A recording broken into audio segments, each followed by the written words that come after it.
and his black and white cat. Early in the morning, just as day is dawning, he picks up all the post bags in his van. Postman Pat, Postman Pat, Postman Pat, and his black and white cat. All the birds are singing, and the day is just beginning. Pat feels he's a really happy man. Everybody knows his bright red van. All his friends will smile as he waves to greet them. Maybe you can never be sure. There'll be knock, ring, letters through your door. Postman Pat, Postman Pat, Postman Pat, and his black and white cat. All the birds are singing, and the day is just beginning. Pat feels he's a really happy man. Pat feels he's a really happy man. Pat feels he's a really happy man. Boom, boom, boom, boom, boom, boom. What a lovely day, said Pat to Jess as they drove along the valley on a fine sunny morning.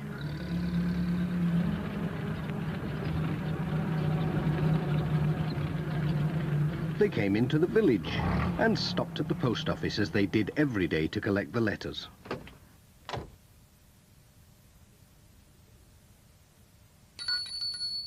Good morning, Pat called. Morning, Pat, said Mrs. Goggins.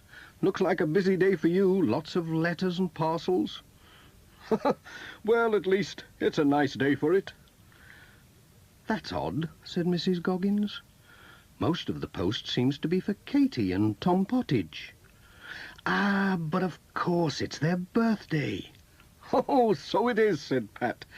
Won't they be excited when they see all these parcels? They are lucky.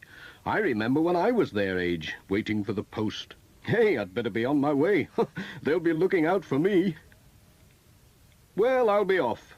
Goodbye. Boom, boom, boom, boom, boom, boom.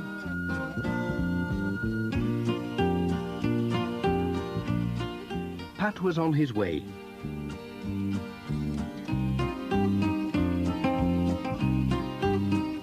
Before going to the Pottages, he had to call at the village school.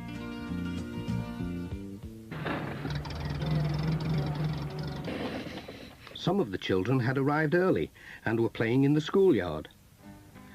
Bill Thompson came running up to take care of the letters till the headmaster came. He always did that because he was the oldest. Oh dear, right in a puddle.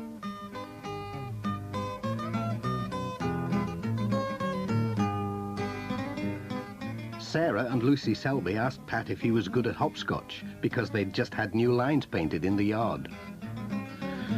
Well, it's a long time since I played, said Pat, but I'll have a go.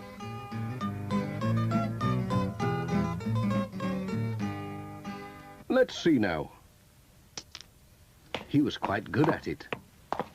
Whoops! Pat was enjoying the hopscotch so much he almost forgot the time. Hey, I'll have to be going. We can't have the post being late, can we? Especially today. Bye-bye, Pat. Goodbye.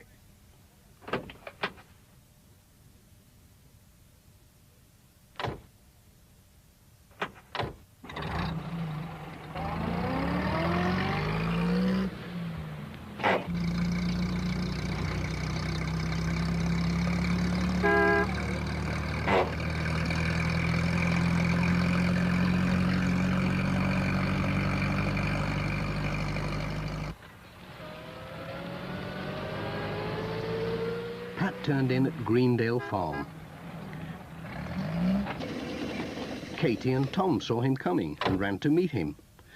They were so excited they couldn't wait to see what Pat had brought them. They're twins, you see, so it was a double birthday. Pat wished them a happy birthday, then took a letter to their mother.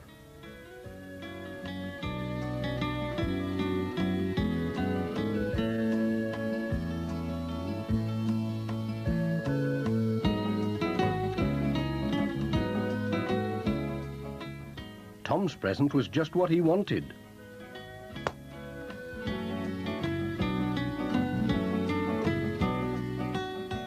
But Katie didn't seem very pleased with hers.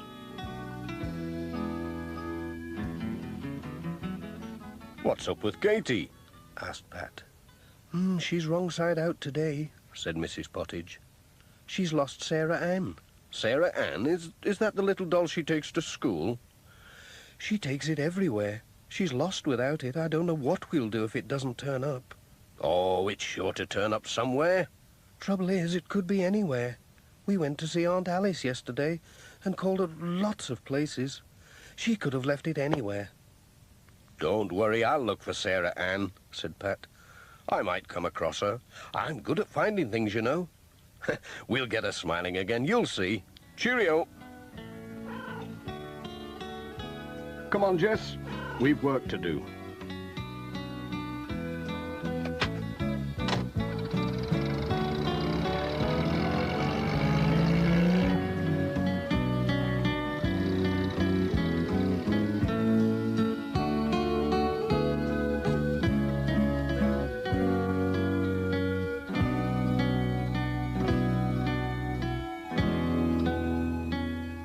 The next stop was the church. The Reverend Timms heard Pat's van coming. There was a card from Cousin Joan on holiday in Mallorca. Pat told him about Katie's lost doll. "Oh, she could have lost it in the church," said Reverend Timms. "She always brings it. Ah, well, seek and thou shalt find. Let's have a look. Mind your head."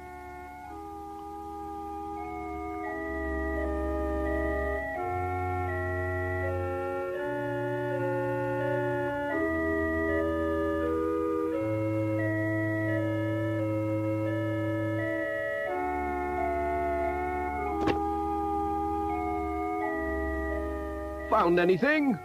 called Pat. "Oh, yes, a bump on the head." At last the Reverend Timms did find something, but it wasn't Sarah Ann. It was a lady's glove. It had the letters D.T. sewn inside. "D.T.," said Pat. "Dorothy Thompson, that's whose it is, I'm sure. I'll take it along for her. She will be pleased." "Well, I hope Katie's doll turns up somewhere," said the Reverend Timms. "We'll just keep on looking till it does," said Pat. "Thanks for helping. Cheerio."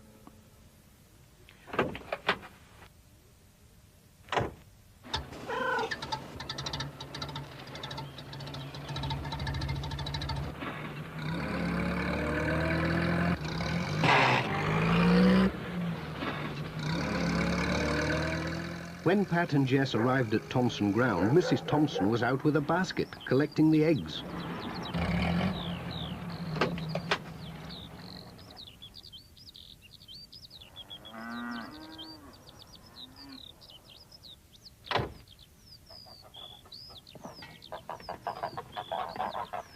She was surprised when Pat gave her a glove with her letters.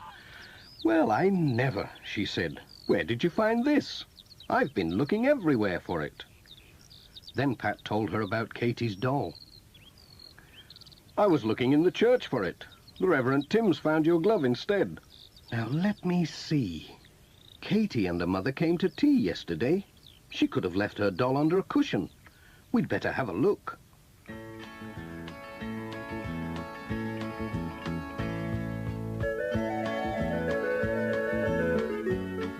They searched everywhere. Mrs. Thompson found something, but it wasn't a doll. It was a penknife. "Hey, that looks like Ted Glenn's knife." "Goodness knows when he left it here," said Mrs. Thompson. "Would you take it along for him? He will be pleased to have it back." "Yes, I'll take it."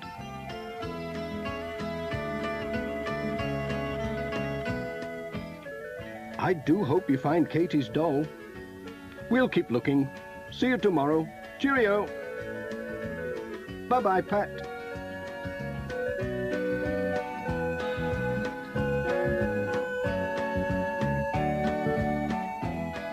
"What a day," said Pat to Jess. "We found a glove and a penknife but no Sarah Ann. I wonder if there's any chance of finding her at Ted Glen's.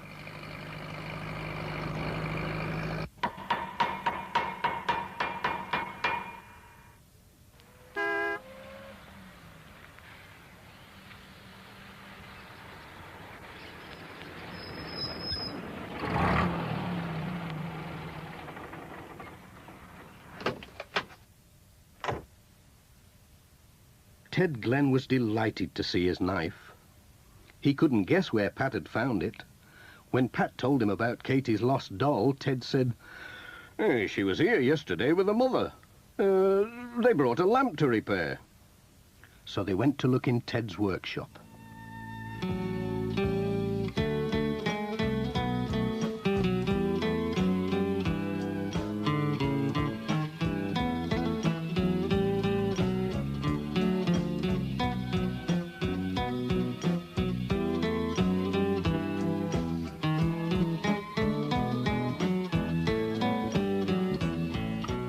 They didn't find the doll, but Ted found a watch that he'd forgotten he had. Enjoying yourself, Pat? That's Miss Hubbard's, he said. She brought it to be mended ages ago. She must have forgotten all about it. Would you take it for a Pat? Certainly. I'm going that way.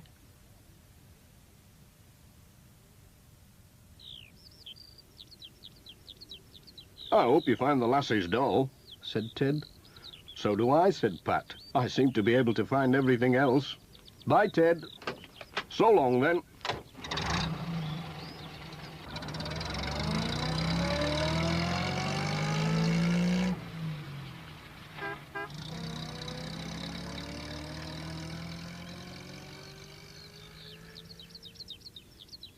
Miss Hubbard was shopping at Sam's mobile shop, whilst Sam was enjoying a cup of tea. Miss Hubbard was surprised to see Pat, and even more surprised to see her watch. Pat told them all about Katie's lost doll, but they hadn't seen it. Poor Katie, said Pat, and on her birthday too. I know. I'll take her a box of chocolates. That'll cheer her up. Aha! Sarah Ann. So that's where you've been hiding all this time. It's Katie's doll, said Pat. I found her when I wasn't looking for her, sitting behind the chocolates. Sam was amazed. That child gets everywhere.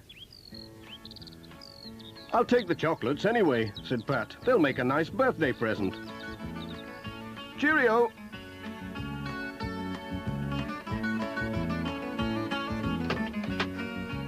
Here she is, Jess. Keep an eye on her.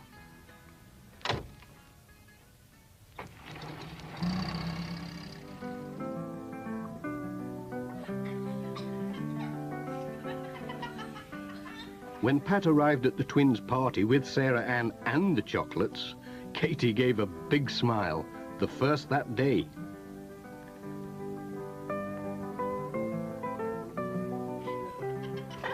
Jess joined in the party. And Pat had a piece of cake.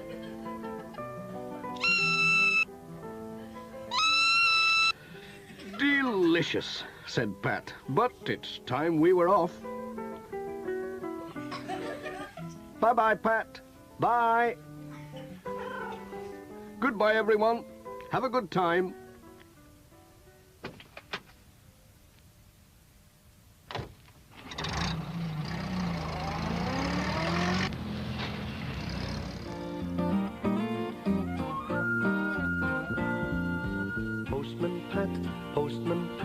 Postman Pat and his black and white cat.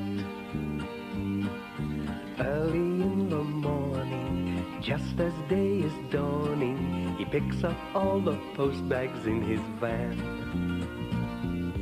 Postman Pat, Postman Pat, Postman Pat and his black and white cat. All the birds are singing and the day is just beginning. Pat feels he's a really happy man. Everybody knows his bright red van. All his friends will smile as he waves to greet them.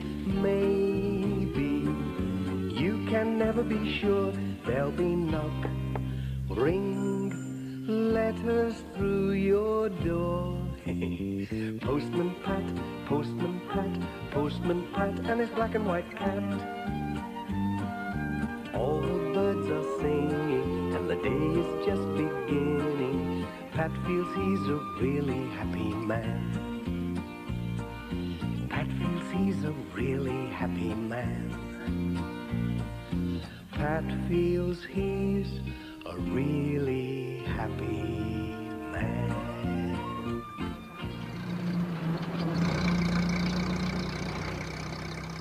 One sunny morning, Pat was hurrying along the road with a van full of letters and parcels for the people of Greendale.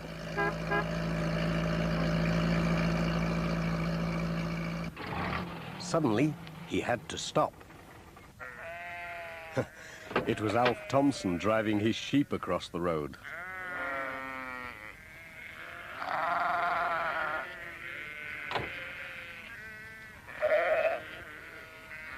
Don't worry, Jess. They won't eat you. The sheep went into a field, and Pat was on his way again.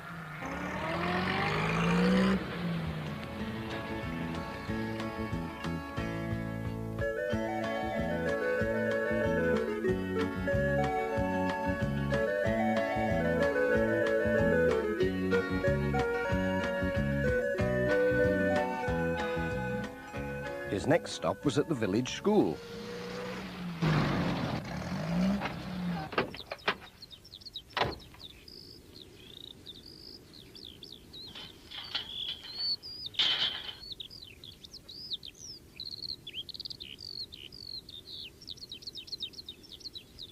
Where is everybody? The children were bringing things to school for a display. Charlie Pringle had a bunch of flowers. Lucy Selby had brought a basket of eggs. My, your hens have been busy. And Tom Pottage had some day-old chicks. Hey, mind how you go. Whilst looking at all these things, Pat had forgotten his letters. But Bill Thompson came along with a cup of tea. Thank you, said Pat. And Bill took the letters.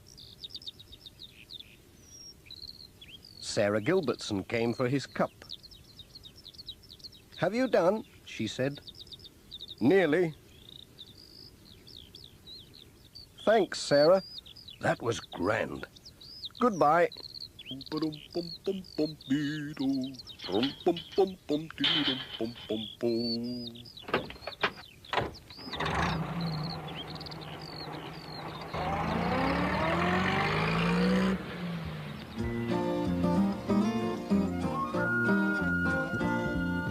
Postman Pat, Postman Pat, Postman Pat, and his black and white cat. Early in the morning, just as day is dawning, he picks up all the post bags in his van. Postman Pat, Postman Pat, Postman Pat, and his black and white cat. All the birds are singing, and the day is just beginning. Pat feels he's a really happy man. Everybody knows his bright red van. All his friends will smile as he waves to greet them. Maybe you can never be sure. There'll be knock, ring, letters through your door. Postman Pat, Postman Pat, Postman Pat, and his black and white cat. All the birds are singing, and the day is just beginning. Pat feels he's a really happy man. Pat feels he's a really happy man. Pat feels he's a really happy man.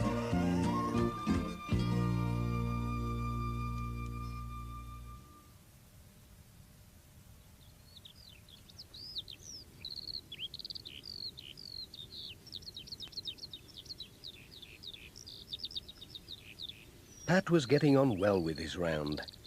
He locked his van, and as it was a nice day for a picnic, he took his sandwiches to a field on the hill above Thompson Ground. It's been an easy day today.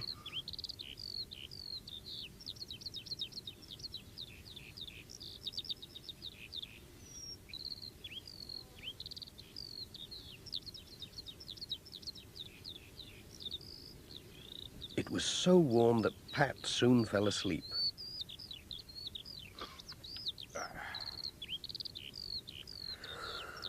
Oh dear. But Mrs. Thompson's hens were wide awake, and Pat had left his sandwich box open, with his keys neatly beside it.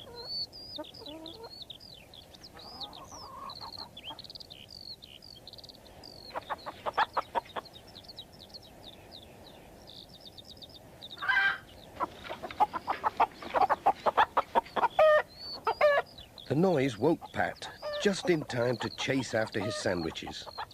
And then he turned round in time to see a cheeky hen stealing his keys.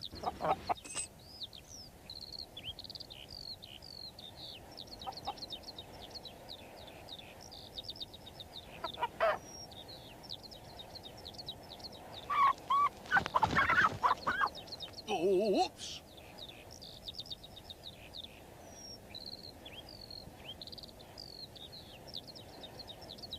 I must get my keys back. I can't open the van or deliver my letters without them. Oh, so that's where you've got to. Oh dear, it's a long time since I climbed a tree, but here goes.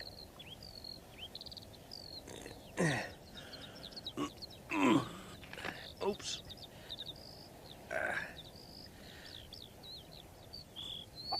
Pat was just reaching out when the hen dropped the keys and flew off.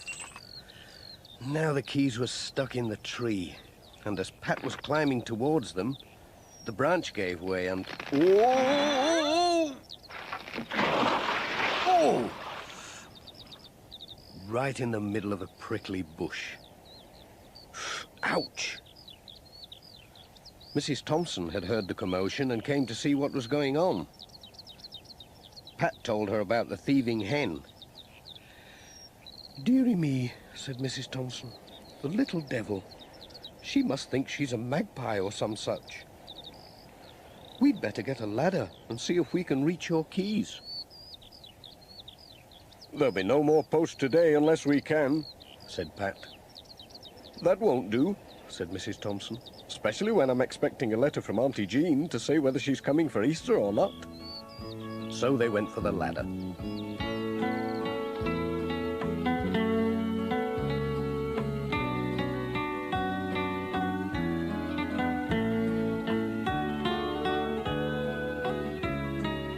I'll take it now.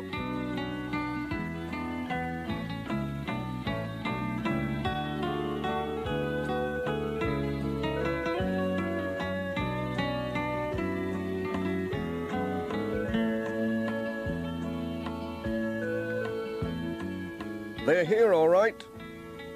Look, I've got them. There's something else up here. Lots of things. It's like a magpie's nest. My.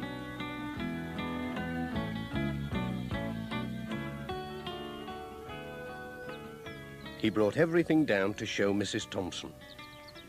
There were all kinds of shiny things. There's my wedding ring that went missing last Easter. I thought I'd lost it down the sink.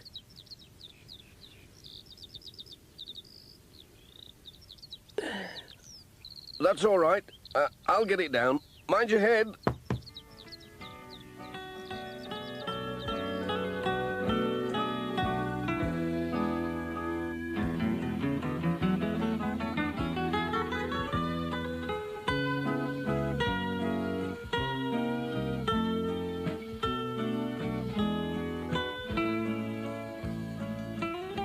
As my hens have stolen your sandwiches, you'd better come and have some dinner with me. There's plenty to spare. That's very nice of you.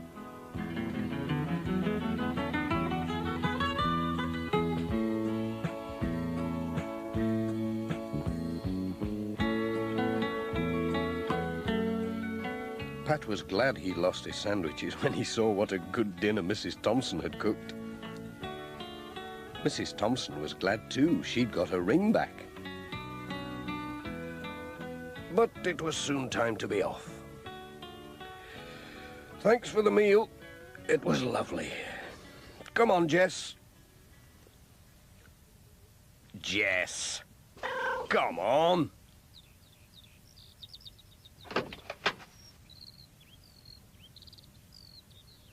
Just fancy, said Pat. A magpie hen. Who ever heard of such a thing?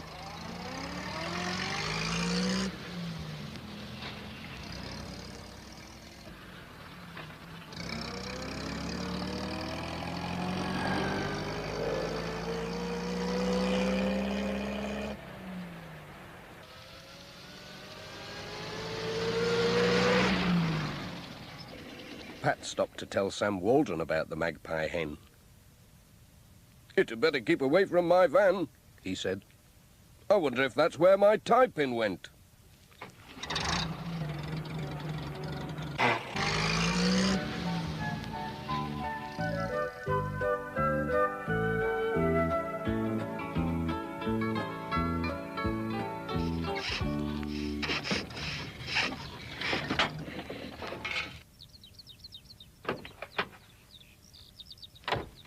Sounds odd.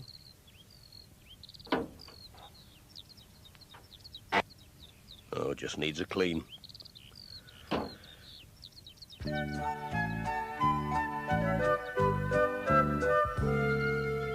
When Pat saw Miss Hubbard, he told her about the magpie hen. "Well, I lost a silver earring last month," she said. "And a hat pin. I wonder if they're up a tree somewhere. I must go and see Mrs. Thompson."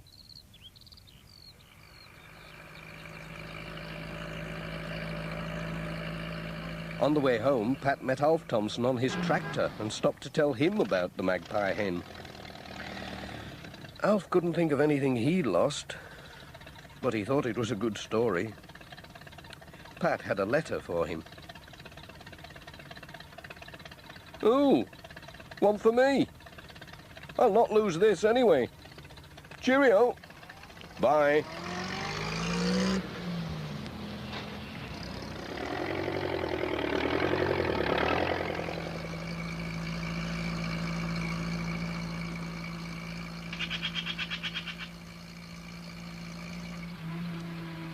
Pat saw some real magpies on the way home and wondered if they had taught Mrs. Thompson's hens to steal. As for Jess, he was asleep. It was a special day for Pat, but he was keeping it a secret. "Now then, Jess, don't you give my secret away."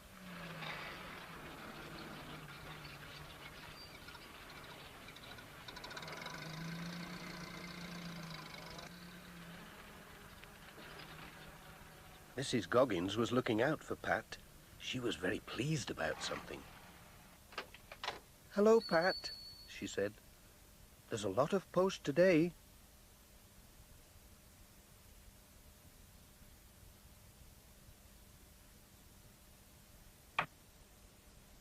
Pat didn't look too happy until he saw that most of it was for him.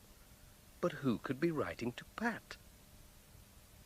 One envelope had a drawing of a cat on it, and the writing looked very much like Katie Pottage's. "Why don't you open them? Then you'll know who sent them." So Pat did. What a surprise. They were all birthday cards. He stood them in a row along the counter.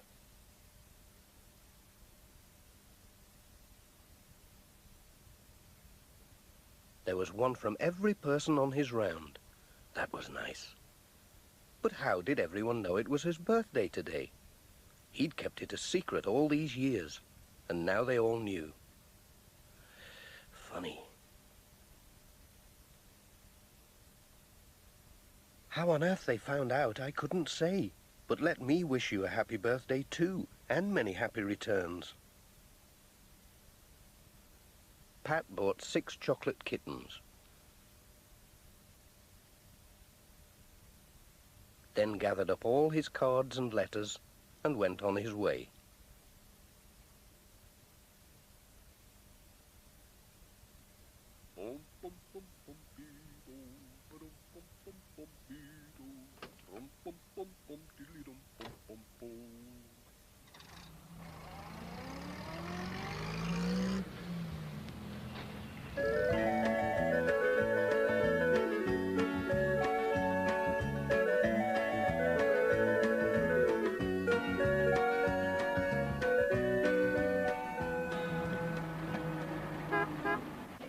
At Greendale Farm, the twins were looking out for Pat.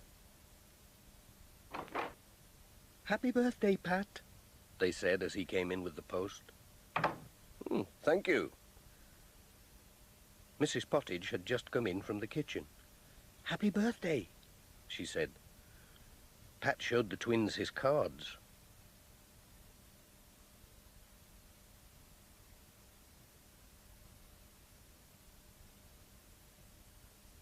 "We've made you a cake." "How did you know it was my birthday?" said Pat. "We're not telling," said Mrs. Pottage. "It's a secret." "It was a secret," said Pat with a laugh. "Here's a sugar mouse for Jess," said Tom. "Thank you very much. Now let me see. Have I got everything? Cake, mouse, cards."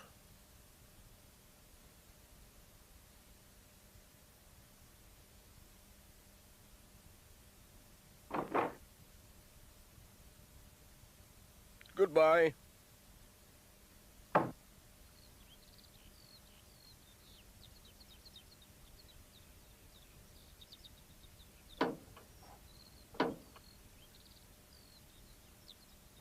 Jess spotted the mouse.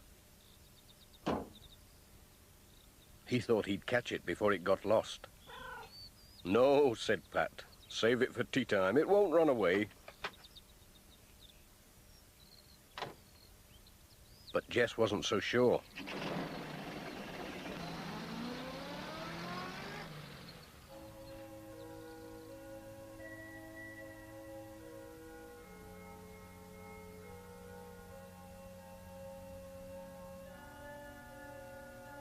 "Hello, Reverend."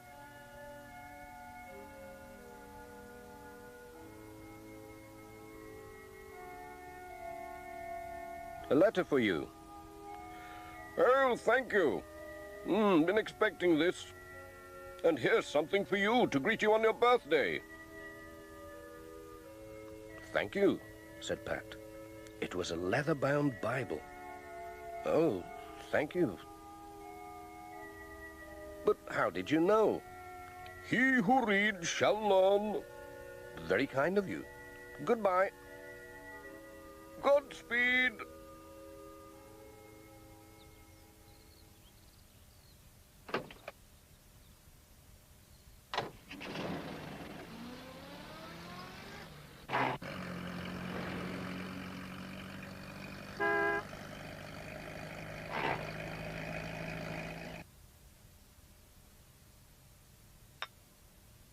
There were some letters for Thompson Ground. "Come in." Pat arrived just in time for a cup of tea.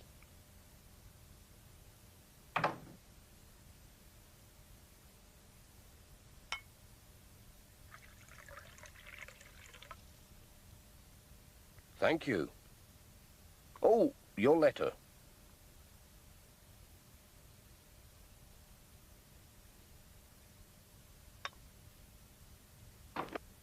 Alf Thompson came in. "Hello, Pat," he said. "Happy birthday." He gave him a walking stick with a handle made from a sheep's horn. He'd made it himself. "That'll be good for keeping dogs off." "Thanks," said Pat. "But how did you know it was my birthday?" "Oh, you'll have to find that out for yourself. Just keep your eyes open," said Alf, smiling. "You're quite a famous postman, you know."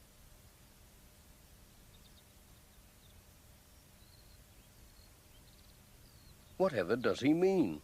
Thought Pat. He was getting more and more puzzled, and his van was filling up with presents.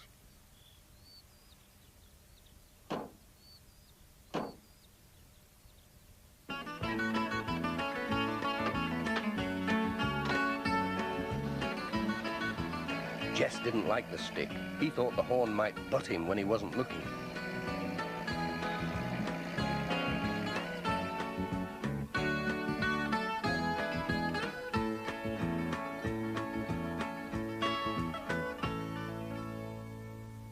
Granny Dryden was busy cooking when Pat arrived with the letters.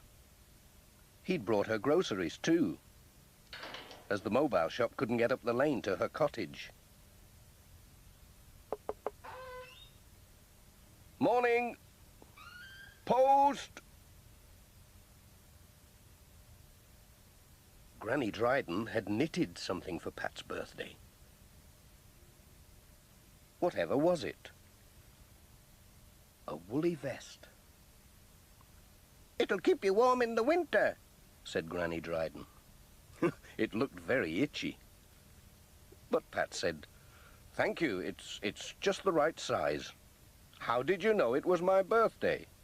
"Eh? I can't hear a word you say," said Granny Dryden. "I need a new battery in my hearing aid." I'll bring you one tomorrow," said Pat. "Goodbye."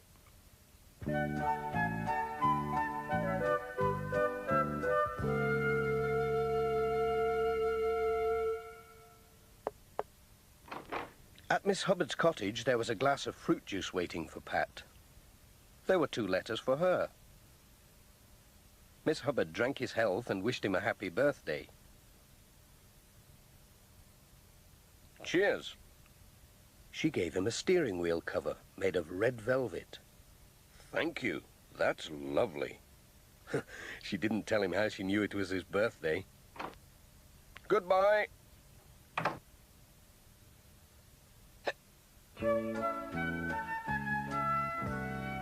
At Intake Farm, George Lancaster showed Pat his special prize hens.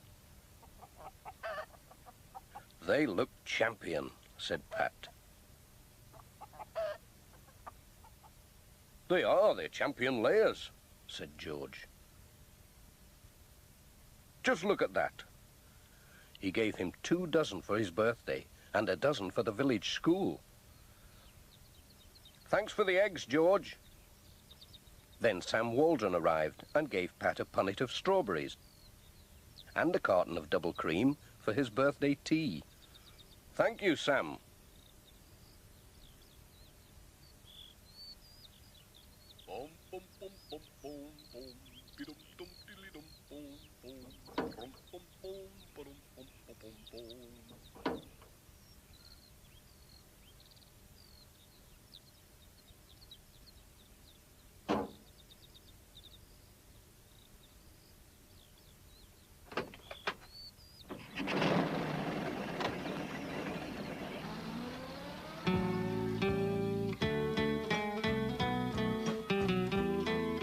Lucy was on the lookout for Pat at the village school.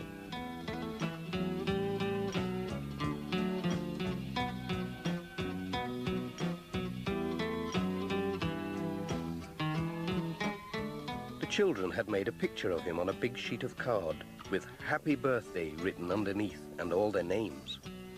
They'd also made a model of his van, but they wouldn't tell him how they knew it was his birthday.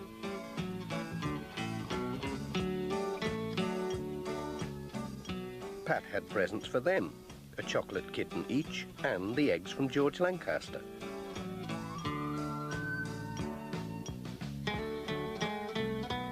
Goodbye.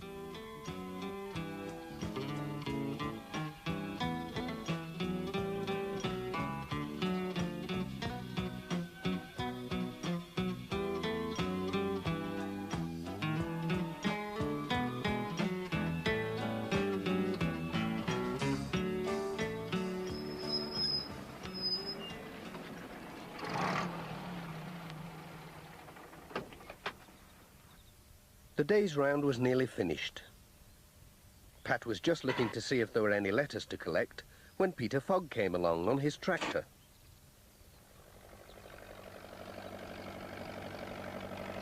He stopped to wish Pat a happy birthday. Pat told him how everyone seemed to know about it. "Don't you know why?" said Peter Fogg, laughing. "I wish I did," said Pat.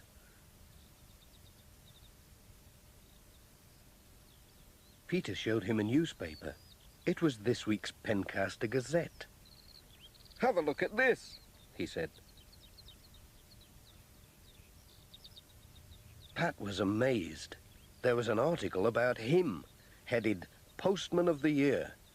It told all about his work, how he helped everyone, where he was born, and the date of his birthday. "Well," said Pat, "how did they find all that out?" "Keep it as a souvenir," said Peter. "Thanks," said Pat. "I'll show it to the wife. She will be pleased."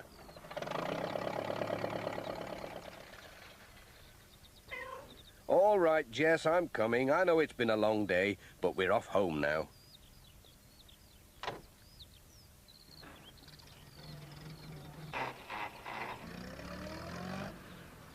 "It's a pity no one knows when it's your birthday, Jess."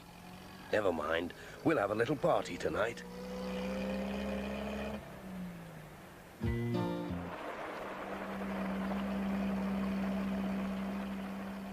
"Ooh, another nasty day," said Pat. Jess looked out at the rain. He hated wet days. "What a day. Wet letters, wet everything." It was still raining when Pat reached the village post office.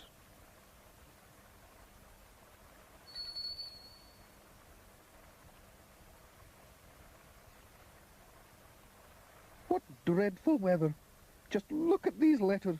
Imagine them getting so wet just being posted. It's like a wet wash day." "I see what you mean. Never mind, they'll soon dry." "You'd best watch out for floods up the valley. There's more rain forecast, you know."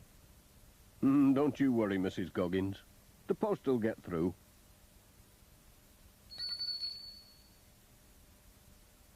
"Oh, it stopped raining. Cheerio." Pat was on his way.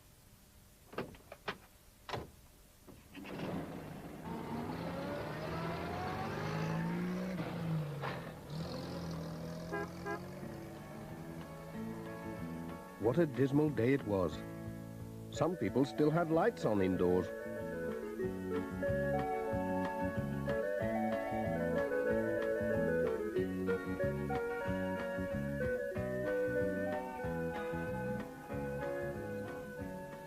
What had happened to Peter Fogg? Pat stopped to find out. "It's this blooming rain. My old tractor's bogged down in the bottom meadow. It's half flooded down there. Then I went and fell in the mud." "You look as if you've had a bath in it." "I just about have. I'm off home for some dry clothes, then I'll get the new tractor to pull the old one out." "Good luck," said Pat. "I think it's fairing up now. Cheerio."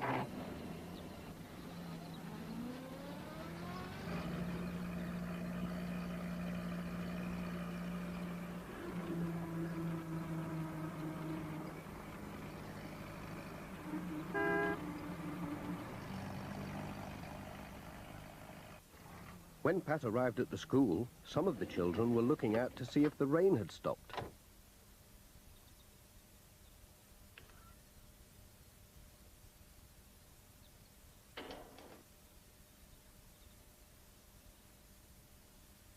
He was surprised to see Charlie Pringle running out for the letters instead of Bill Thompson.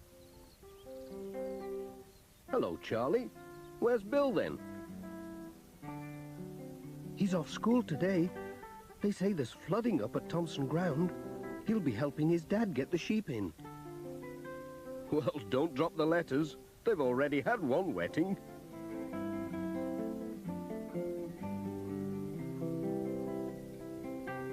"It's nice to see someone enjoying the rain," thought Pat.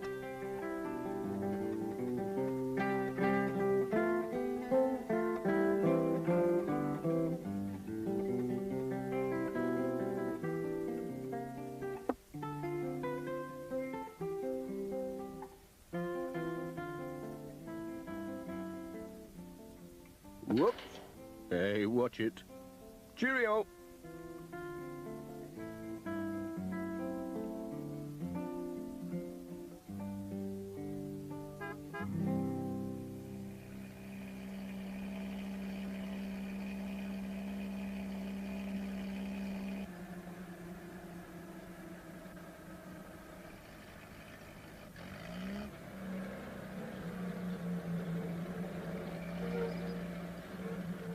At Greendale Farm, he saw Peter Fogg again. He'd changed his clothes. Here, Pat. Come and have a look at this. He showed Pat his new tractor with its bulldozer blade. This'll shift anything, He said. Bet it would, said Pat. Oh, here's your mail.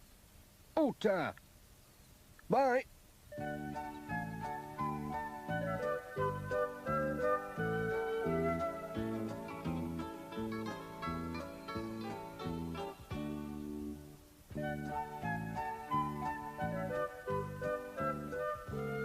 The Reverend Timms was having trouble with the rain too.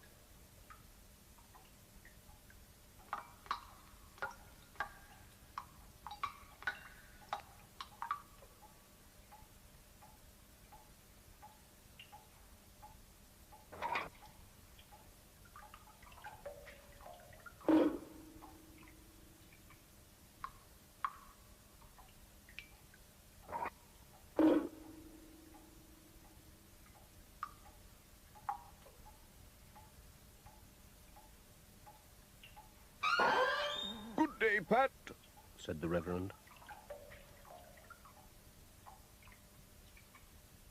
The rain rains on the just and the unjust. Look out. I'll ask Ted Glenn to bring his ladders and have a look at that roof, said Pat. Bye. Farewell, Pat.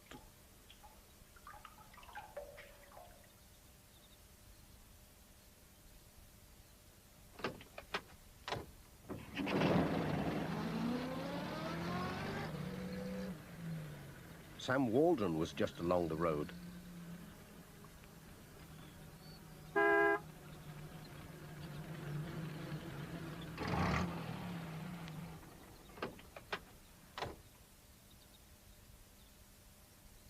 Take it steady, Pat, Said Sam. the roads are flooding up the valley. The old van'll get me through, said Pat. I'll just take a bunch of bananas. The wife loves 'em. Thank you. Thanks, Pat. Jess was glad to stay in the van to keep out of the wet.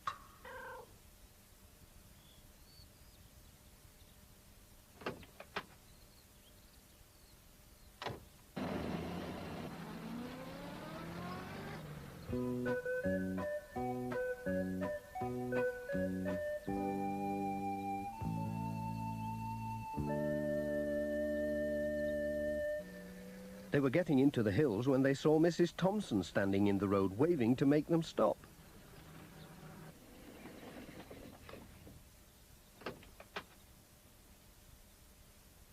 Hello, Mrs. Thompson. What's going on? Said Pat.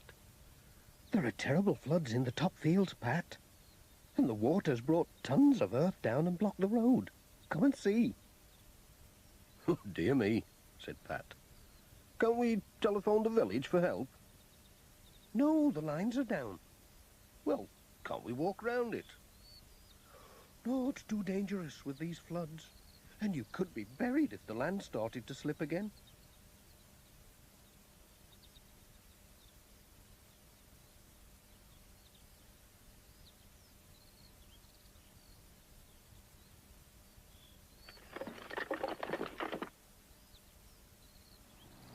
Here comes Alf. He's going to try to get through with his tractor.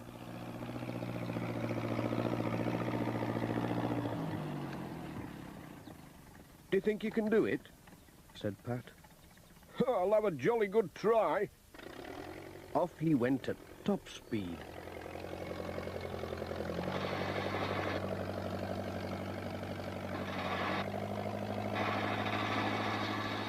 and got stuck.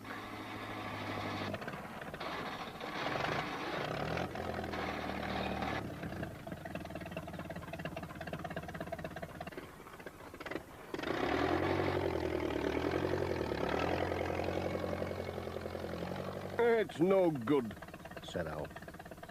We'll have to get help somehow.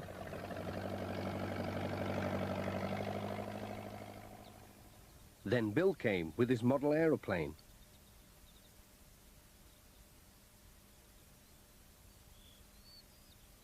I know, he said.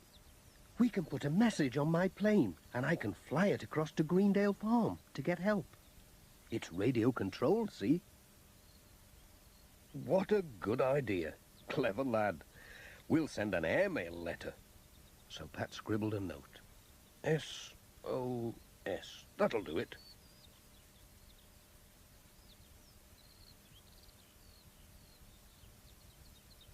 He tied it to the plane with a bit of Alf's binder twine.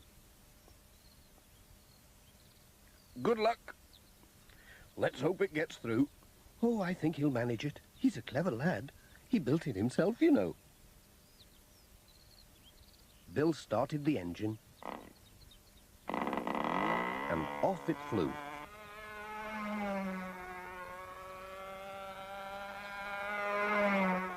Away she goes. That's better than a van. I wonder if I could swap mine for a helicopter.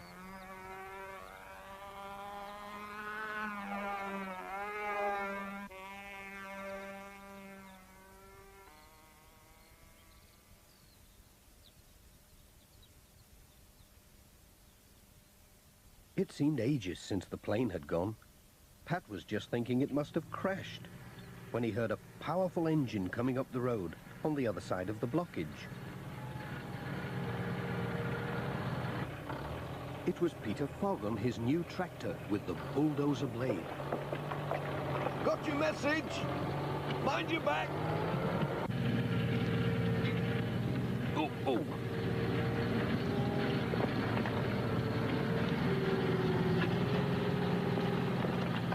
Thanks, Peter. Right. Pat waved Sam Waldron through. There was just enough room.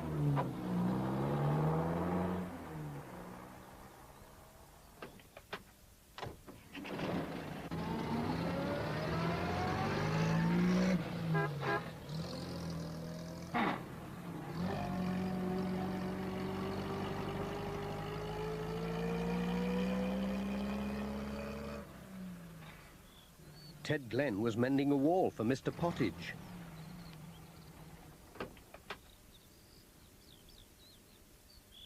Pat had remembered something. Can you go and have a look at the church roof, Ted? The Reverend's got the church full of buckets. I'll pop along when I've finished this wall. Blooming rain. It makes no end of work. Miss Hubbard was on her way to choir practice.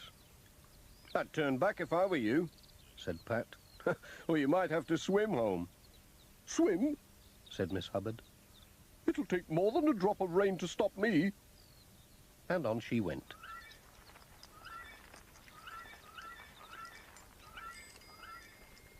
I'll be on my way too, said Pat. Cheerio.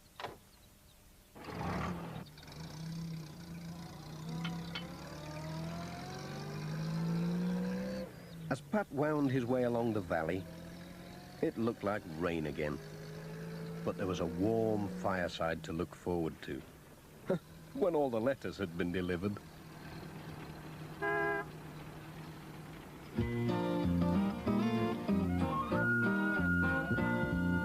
Postman Pat, Postman Pat, Postman Pat, and his black and white cat.